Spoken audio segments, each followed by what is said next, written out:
The college football experience, Colorado State Rams season preview for 2022 on the Sports Gambling Podcast Network is presented by WinBet. Bet $50 at WinBet, get $200 in free bets. Bet big, win bigger with WinBet. Download the WinBet app now or visit winbet.com. That's WYNNBet.com and start winning today. We're also brought to you by Sleeper. You already play fantasy on Sleeper, but now you can win cold hard cash with their brand new over under game. Just head to sleeper.com/SGP on your phone to join the SGPN group, and Sleeper will automatically match your first deposit up to $100. That's sleeper.com/SGP. We're also brought to you by us. Yes, the SGPN app is live in the App Store and Google Play Store. So grab that thing for free today and let it ride, people. Hey, what's up, you degenerate gamblers? This is Bill Burr, and you're listening to SGPN. Let it ride, baby.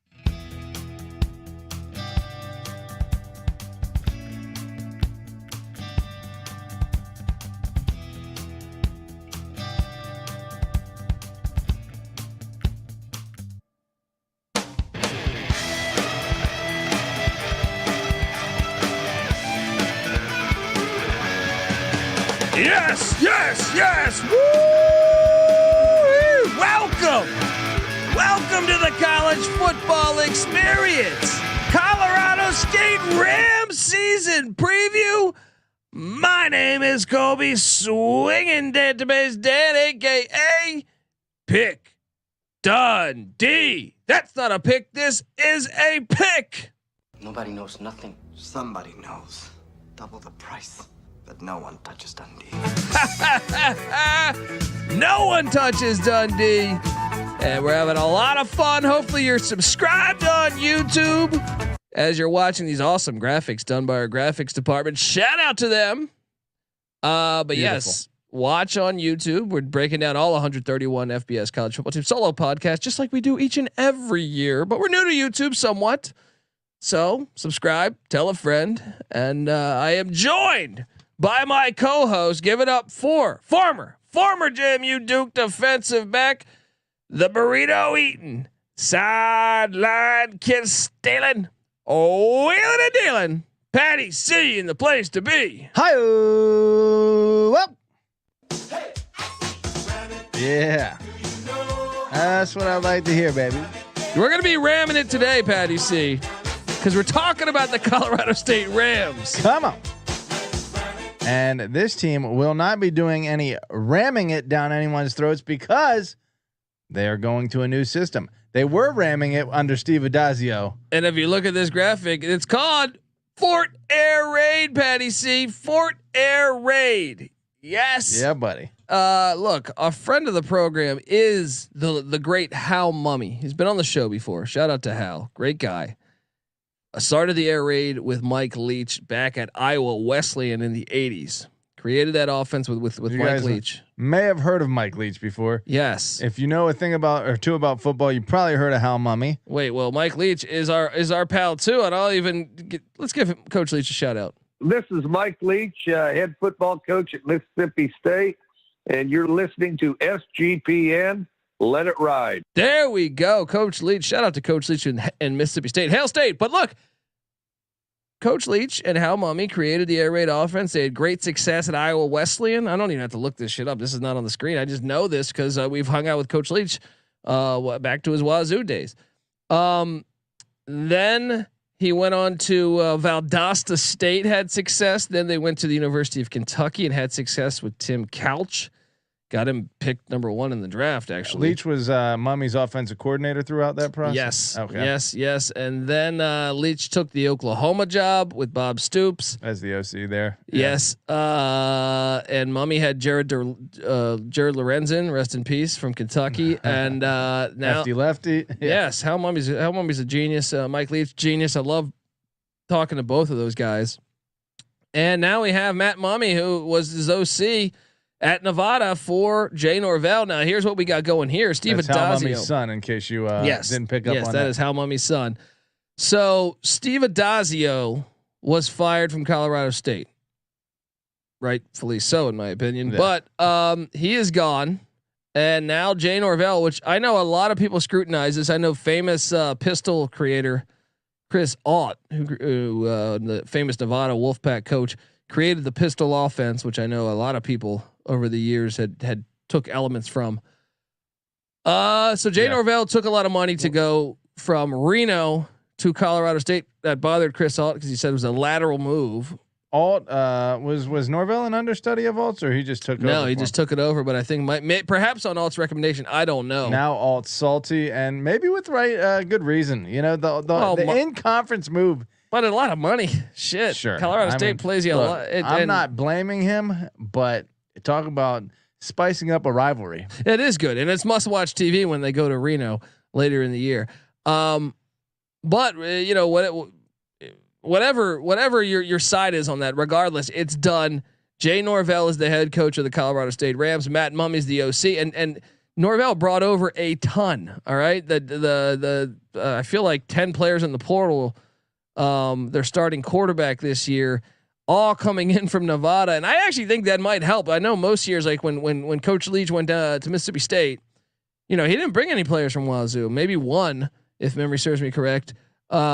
And so you were just taking those players and implementing them in the air raid. So you normally struggle some. Yeah. Well, this is going to be interesting because you're bringing not only your coordinators, which yes, Coach Leach did do that, but you're bringing a lot of players that know it already, which is massive, which is very massive. So we will see how that shakes out. Let's just go through it. Last year, Patty C. Steve Addazio, not an offensive juggernaut. They were 98th in scoring offense, 62nd in running the ball, 52nd in passing the ball, 57th overall. Not that bad. Not terrible, actually.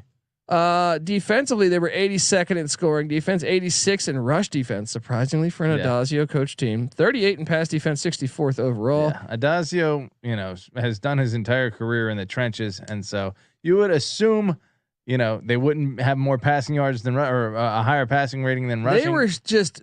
He's a bad coach. I mean, look, I'm not trying to shit on Steve Addazio, but I watched so many games when he was at Boston College or Colorado State, and I said, this guy does not give his team any advantage by his coaching. Well, I will push back because I think you are hypercritical about coaches that are bad at special teams. I think that's well. I just think if you see a glaring weakness from one year, you should try to what is a coach adapting.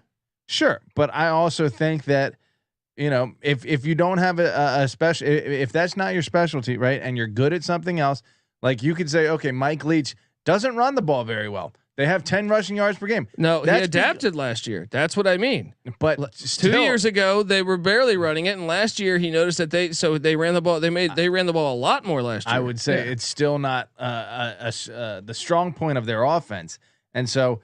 Maybe that's not the strong point of Steve Addazio's coaching path. But all that to say, the guy went to 6 bowls in 7 years at Boston College. I know that's what you expect. 4 out of conference games against Maine and Northern Illinois, and 2 wins in the ACC. Come on, dude. All I got to say is the results kind of speak for themselves. If you're going bowling, let's talk about the results from last year because they lost to South Dakota State, the Jackrabbits, by fucking 20 points in the season opener, or 19. Sorry. You might have heard that South Dakota was in the FCS national championship. You can't lose just at home. The game before that, you cannot lose at home by 20 points to an FCS. Yeah, it was not a good look. I'll give you that. Then you lose to Vanderbilt, who Vanderbilt had lost to East Tennessee State by 20 points the week before. And you're hosting Vanderbilt and you lose, then let's rattle off some of these scores. I won't argue last year. They weren't good last year. They weren't even good at year one, which was a COVID year. 1-3 in year one. He is a terror. I think he's. I mean, I'll put it like this: I haven't watched many coaches where I would flat out say they are what's holding the team back. I can honestly, I can't name that many. I felt like when watching Steve Addazio at both Boston College and Colorado State, I felt like his coaching was holding the team back both times. I don't get that feeling a lot. I can't even name many other. I'm trying to think. I mean, yes, I've seen bad coaching, but like I get it. He was a good recruiter, but I always thought he put the team in a bad scenario, like going for like 4th downs at weird moments. A weird field position moments, and I just always thought he was terrible. I've always certainly weren't a good team the last few years. I'll push back one more time. Mike Bobo's last 2 years. I understand that circumstances were extenuating, but 3-9 and 4-8, and Steve Addazio takes over from that. At least he beat the SEC team, Arkansas. You know, I mean, he had Vanderbilt coming in, couldn't even get that. Addazio sucks, dude. All right. Anyway, he's a good like offensive line coach. Offensive line coach, yeah, and recruiter, decent recruiter. Decent recruiter. Probably dropping bags, but here we are. Norvell's a better coach, it seems. Yes, Jay Norvell. I mean, especially when you consider who he played for, who he's coached with. Obviously, he played for Hayden Fry and was a GA for Hayden Fry. He also played for Dan Reeves and Mike Ditka. He also coached with Barry Alvarez for a long time. Coached with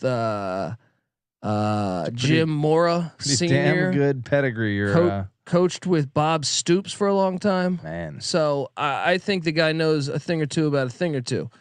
Yeah. Been around some winning coaches. And he did a great job with Nevada. Let's be honest. When Bill Polian's son, Brian Polian, left him the job, they were terrible. Chris Aud had left. Brian Polian came in. Nevada went to a really bad level of football, and Jay Norvell came in and changed that. Resurrected them. Yeah. And we'll see what he can do in Fort Collins. I think Colorado State's a sleeping giant as far as a football program. So they got a lot of money going through that school. They got a big enrollment. Huge. Colorado's a growing stadium. state. Yeah. Yeah. So I am very intrigued about what's going on there. You look, it's hard. This is an interesting preview because you don't have a ton of returning starters. Yeah. And offensively, they're bringing back. I say this as in Matt Mumme and Jay Norvell. Right. They're bringing Clay Millen, who was the backup to Carson Strong, who actually played really well in limited action when Carson Strong was injured. He knows the offense. He's also bringing his starting center over, and a few other offensive linemen from Nevada. And I thought some of the biggest stuff. Yes, Colorado State returns Ty McCullouch and Dante Wright at the wide receiver position. I think both are talented, and I think they're probably going to benefit from being in the air raid. But the fact that Nevada is bringing in two of their 1,000-yard wideouts, I think the offense is going to be ahead of schedule because of how many people you're bringing in. Now the defense, we will see. Freddie Banks is the defensive coordinator. Freddie Banks was at Nevada just a couple years ago. Last year, he was in Bozeman at Montana State. What'd they do, Patty C? FCS national championship game. Yeah, got to the national championship game, lost to North Dakota State, but great job all getting year. there. Only gave up 20 points in the entire season and playoffs up until that national champion game. Only gave up 20 points twice. That's impressive. That is Very impressive. under 10 points. I'd have in to the Big Sky, which had a great record against the FBS last year. Yeah, he running a 4.25. He was a former defensive back. Colby mentioned Norvell was a former defensive back. You don't often see teams with former defensive backs as defensive coordinators. Some that come to mind, Nick Saban, or 4.25 type schemes with Bud Foster and Gary Patterson, the defensive back centric schemes. So they are exciting. They generate turnovers. I'm not sure if that was the secret to Montana State's success last year, but when you pair that with the air raid, you got to figure they're going to be prepped to handle the pass in practice. Yeah, and look, from a defensive standpoint too, 5 starters are back on defense and their entire linebacking core. Now 1 of 4 back on the defensive line, led by Devin Phillips, but the linebacking core with Dequan Jackson and some of these other guys, they should be pretty stout. 2 of 5 back in the secondary. It's going to be interesting to see what they can do fast because I know they have a big opener. We'll talk schedule. We're going to talk transfer portal. We're going to talk recruiting rankings in a minute here. But first, I got to get us paid talking Colorado State football here. The Colorado State Rams season preview on the College Football Experience is brought to you by WinBet. Bet $50 at WinBet. Get $200 in free bets. Bet big, win bigger with WinBet. Download the WinBet app now or visit winbet.com. That's WINNBet.com and start winning today. We're also brought to you by Sleeper. You already play fantasy on Sleeper, but now you can win cold hard cash with their brand new over under game. Just head to sleeper.com/SGP on your phone to join the SGPN group, and Sleeper will automatically match your first deposit up to $100. That's sleeper.com/SGP. We're also brought to you by Trade Coffee. Yes, Trade Coffee connects customers to the freshest and best tasting coffee they've ever made at home by partnering with the country's best craft roasters. These are independent businesses from big cities and small towns, and trade customers are truly impactful for these independent roasters, often being the largest source of growth for them, or new growth for them. And what's great about trade coffee is it's expert tasted coffee. I know that sounds crazy. Well, it's just a human being these people test thousands of coffee. And they keep 450 different kinds alive and ready to ship to you each day. I mean, that's called a well-developed and what's the word I'm looking for? Just dynamic taste buds. Well, yes. It's just a very, very finely balanced, palate there. And that's like the Pepsi challenge. You know what I mean? These are the pros, guys. They're tasting your coffee for you, so you get the best stuff. Exactly, man. So I mean, I really think you should try this because there's no one perfect coffee, but there is a perfect coffee for you, and Trade's human powered algorithm will find it for you.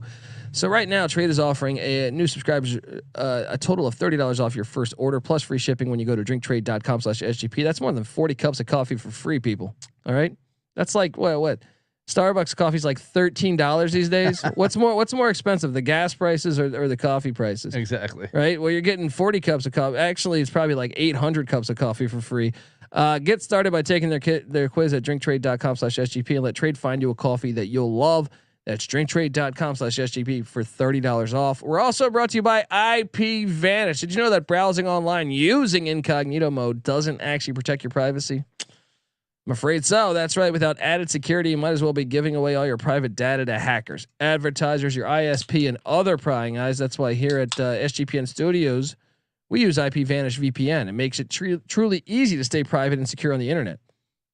And it does that because IP Vanish helps you safely browse the internet by encrypting 100% of your data. That means your private details, your emails, your password, your browsing history, and more will be completely shielded from falling into the wrong hands. Even your physical location will be hidden.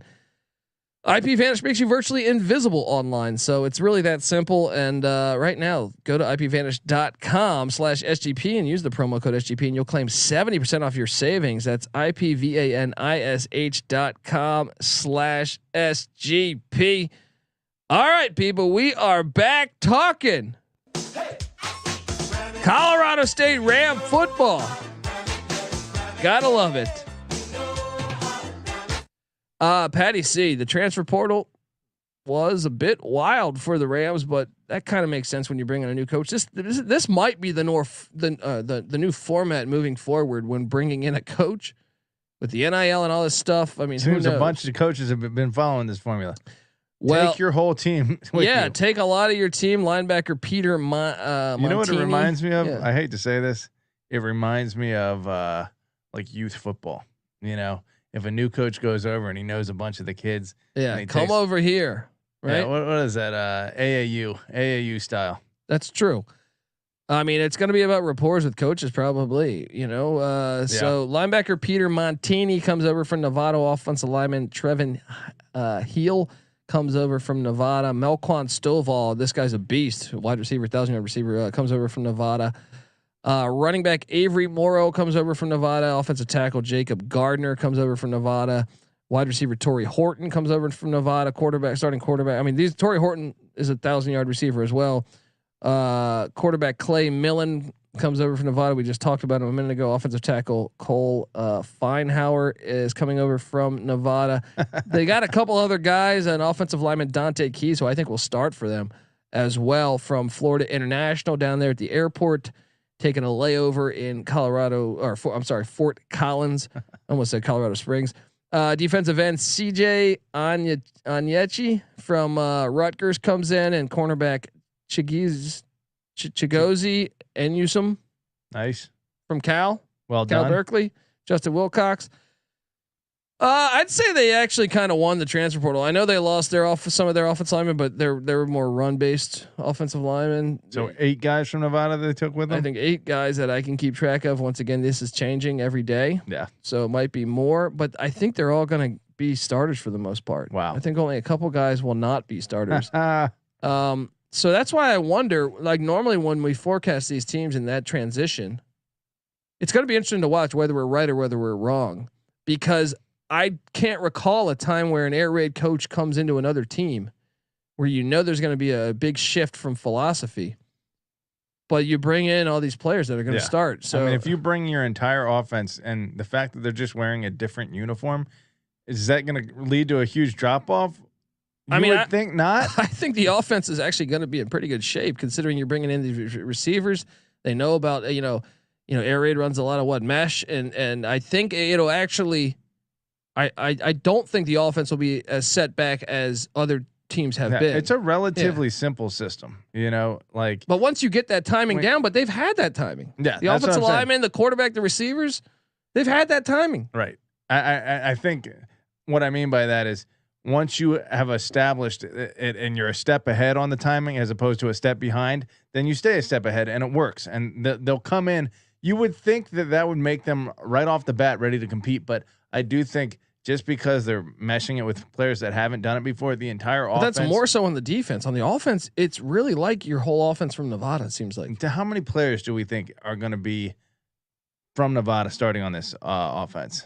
Do we think all 8 of those guys? I would say about 6. 6. Yeah. I mean, that's huge. Yeah. I think for the first. Well, we know the quarterback, 2 wideouts, and I think 3 offensive linemen, maybe 4 offensive linemen. Yeah. So I think even more so in that in the air raid, we're going to see a faster transition and I guess learning curve being ascended faster.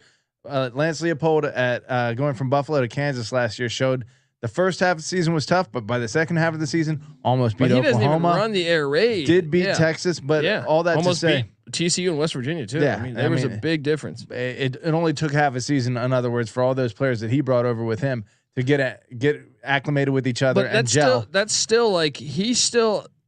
I get your point and I see the comparison, but at the same time, I feel like it's not even a system thing there. Yeah. Whereas here, the system can gel even faster. Like he still took a random quarterback from Kansas and a transfer from North Texas. I think it was Jason Bean, and made him. He didn't have any experience with them. This is like Clay Millen has been in the air raid for a while. I mean, according to Leach with the quarterbacks down there at Mississippi State, it's getting the buy-in, getting the players to believe. Okay, and the rhythm. He always says there's a rhythm to it. Like you'll go to the check down when it's time to go to the check down, and you have to trust that. Yeah, you have to always trust what the numbers are giving you. I believe from what he was telling us. Yeah, it seems like a numbers game there, but I guess so. Las Vegas here on this graphics. Once again, check out on YouTube.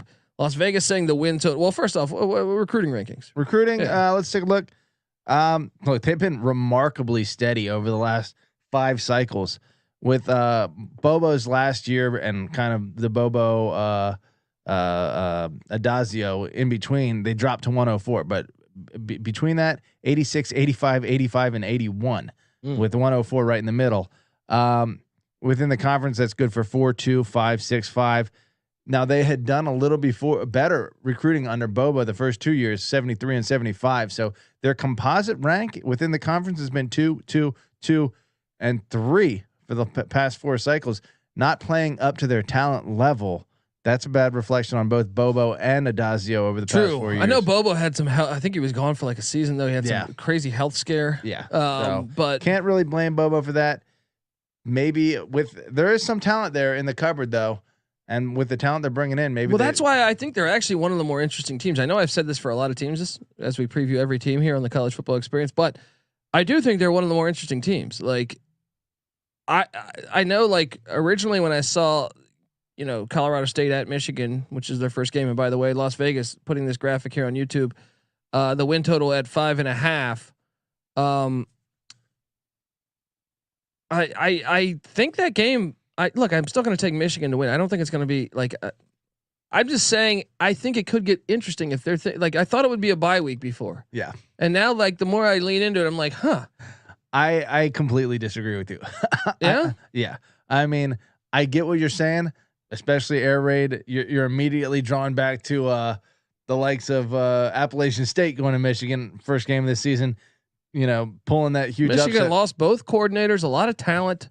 I get what you're saying, and Nevada. If it was Nevada bringing back everything they had and going to Michigan, then I get what you're saying. So if we think that they're going to be exactly like as good as Nevada was last year, then I would agree with you. But I think it's going to take more than one game. I think it's going to take several games before this will gel completely. And I think Michigan is primed to come out the gates pretty fast here. I mean, I'm taking Michigan. I wasn't going to take Colorado State regardless, but I find that game more interesting now than I did 3 months ago or 6 months ago, knowing all the talent that came in from Reno. Right. We'll probably know right away what we're looking at there, but if they're executing at a high level right off the bat, then that could be a more interesting game. Yeah. So week 2, they come back to Fort Collins at Canvas Stadium.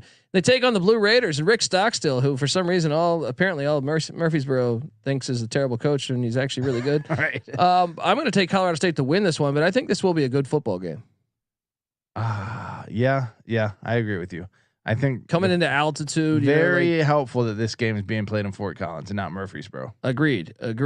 Yeah. So I got them 1-1. You got them 1-1 after the first 2 weeks. Then this is a very interesting game to me. They're going to Washington State. I know one of their starting offensive linemen from a season ago transferred to Wazoo. I think actually a few players transferred to Wazoo.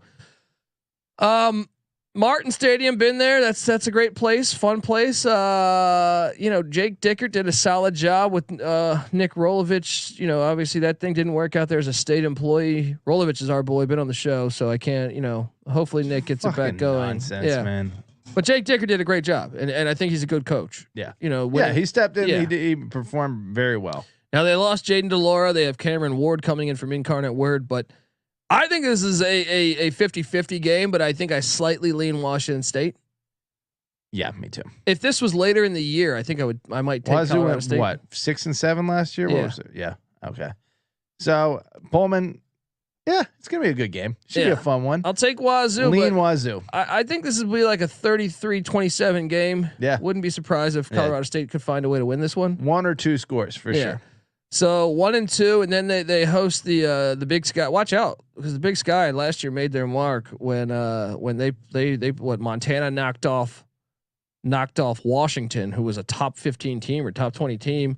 You saw Eastern Washington go down to UNLV and beat them in the Mountain West. Yeah. You saw UC Davis with Dan Hawkins go to Tulsa and beat them. Is Northern Arizona? Yeah, Northern Arizona's in that, and Northern Arizona went to Arizona and beat them. Oh man, this conference was that all in the same week or like I think it was in like I think a lot of those were the same week, and I think Weber State for the first half was giving Utah fits. Second half, I think Utah opened it up. Yeah, you're right. Watch out though. Sacramento State's not a bad program. 9-3 last year. Not a bad program. Watch out. Lost to South Dakota State by 5, whereas what did 20 by 19? Colorado State lost to South Dakota. They dressed that up a little bit. Yeah. Watch out. Watch out. The Hornets can play, but I'm going to take Colorado State to get it done. Yeah, I think so too. So 2-2 after the month of September. They get a bye the first week of October. And now this is the game. Friday night. Love how they put this on TV. Coming off a bye. Nice job by Colorado State. This is must-watch TV for me because I know things didn't. Nevada coming off a bye too. I guess on a Friday night. I love it. I love it. McKay Stadium in Reno. I think Nevada. I don't know, man. You think Nevada? No. I think Nevada got really hurt by all the portal and everything. And I know Shane Illingsworth's coming in from Oklahoma State. I just think Nevada's not there this year. I think they're going to have a big setback year this year. I'm taking Colorado State to get the win. I mean, they lost to Nevada 52-10 last year. I don't care how big of a step back you're taking. That's a huge gap. 6 touchdowns. That's a huge gap to make up. They just got killed by the portal, though. They did get killed by the portal. They got killed by their coach. Yeah. I expect a really good game. I can't wait to watch this one, though. I think you're asleep on Nevada a little bit personally. Okay. But I agree that this is going to be competitive. Who do you got in this one? I got Colorado State. I feel pretty good about it. I think that Nevada lost too much. I'm going Nevada. Really? Really? 52-10, buddy. 52-10. And that guy who's dropped that 52 is the coach of Colorado State. All I got to say is prove it. Matt Mumme is drawing up plays in Fort Collins now. So, well, who do you think of all the players that have seen it in practice for the last however many years with the Norvell crew? They'll be ready for that. I can't wait. It's going to be a fun game. I can't wait. Well, I got them then at 3-2. Once again, the win total 5.5. They're hosting the Mountain West champs, Utah State. I think this is going to be a fun game. Utah State did hammer them, I believe, last year, but I think that's going to be a fun game. Actually, that game was 26-24. Wow, close game. Watch out, though, man. Watch out in Logan. This one's in Fort Collins. Yeah, and Utah State did what last year?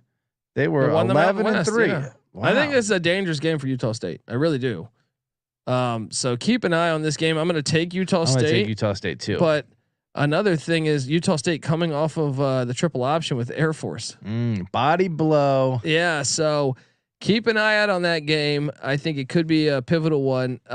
Then Hawaii comes to Fort Collins. Timmy Chang was part of this staff with Matt Mumme. He was the wide receivers coach. Shout out to Timmy Chang back home with his alma mater at Hawaii, and our friend June Jones. Shout out to June.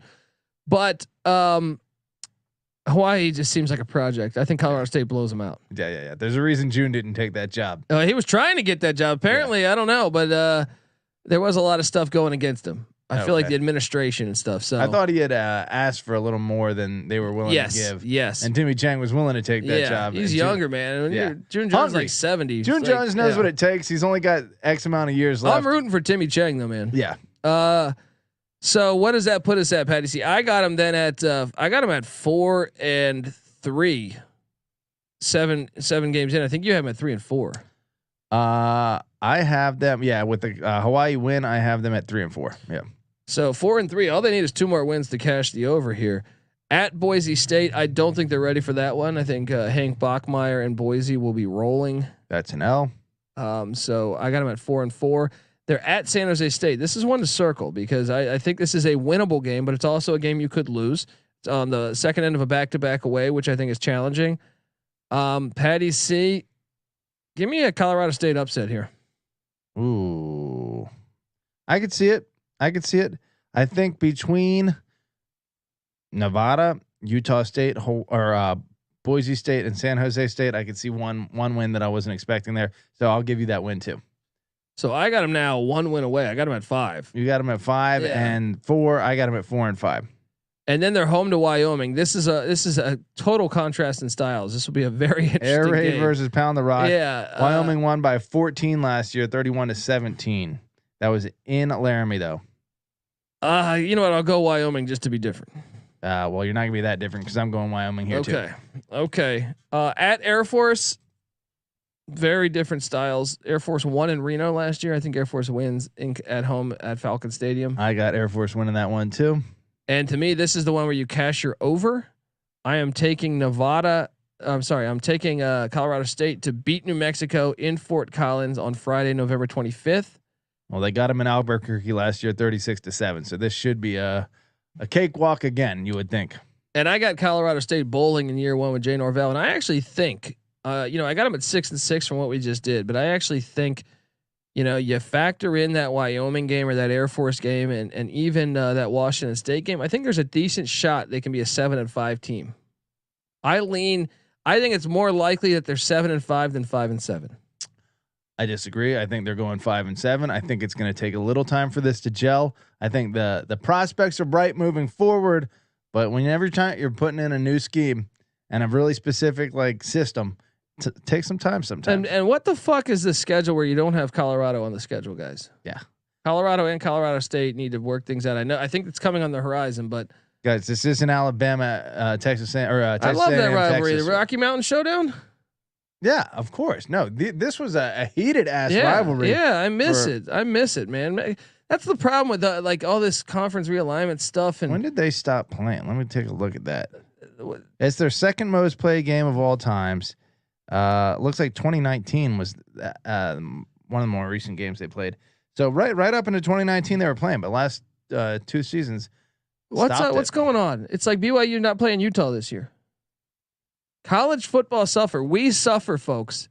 The fans suffer. Give us Rocky Mountain football. Make it a thing. Well, it's so funny because Prioritize college it. football as a whole is complaining that fan attendance is down. That's because you're taking away the Pitt and West Virginias, the Colorado States, the BYU Utahs, the Texas A&M Texases. Those rivalries, the games that people Nebraska, Colorado, are actually passionate about. They were all a blast, and you replace them with some. I mean, look, Middle Tennessee, more power to you, or Wazoo. I don't know, but come on, let's get that back. Let me ask you this: Yeah, odds Colorado State ends up with a Big 12 invite at some time in the future. I think it could happen. They got to get it going now, though. Their basketball program is very, very good too. Those spots are getting plucked up left and right. Who else is on the radar for future expansion into the Big 12?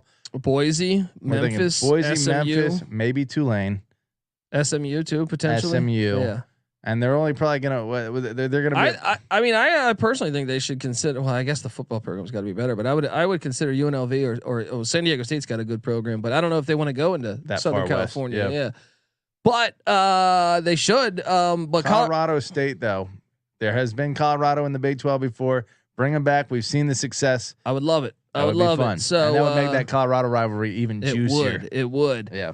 So folks, subscribe to the College Football Experience as we break down all 131 teams with a solo podcast for each one. I'm on the over. Patty C's on the under, right?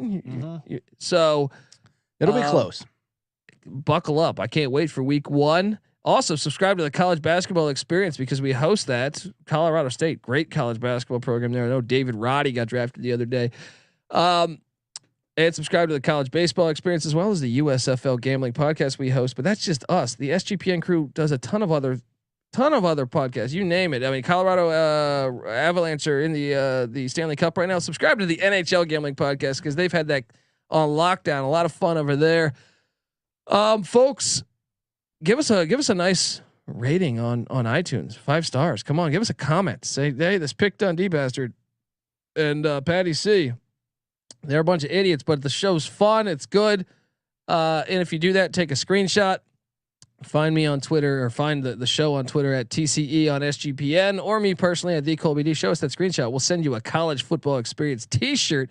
Patty C is on Twitter at PattyC831. NC Nick, who is still on vacation, is on Twitter at NC_NICK. Give us all a follow. And the Sports Gambling Podcast is on Twitter at the SGP Network. You're going to want to check out the Sports Gambling Podcast because they've already done a bunch of NFL breakdowns. Obviously, Russell Wilson with the Denver Broncos. That is exciting. Exciting little situation there. Yes. So check it out, folks. We got you covered.